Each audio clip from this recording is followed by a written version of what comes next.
नमस्कार मंडळी. तर आज मी एवढा खुश आहे कारण की उद्या माझ्या बहिणीची एंगेजमेंट आहे आणि पहिल्यांदा आयुष्यात आम्हाला घोडबंदर आणि गायमुखला ट्रॅफिक भेटलं नाही आहे. नाहीतर प्रत्येक वेळी इथे ट्रॅफिक असतं.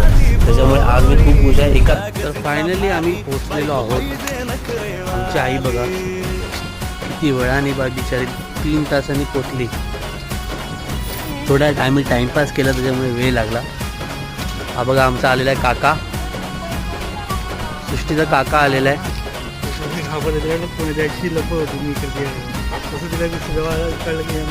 आता संदीपने आणलेले वाटाणे हे सगळे घेऊन जायचे. आता आम्ही पोचलेलो आहे संदीपच्या इथे. आपला भाऊ पण आलेला आहे आणि आता आपण जाऊ. उद्या आपण जाणार आहोत बहिणीच्या एंगेजमेंटसाठी. तर तुम्हाला पण असेच व्लॉग, डेली व्लॉग बघायचे असेल तर फॉलो नक्की करा.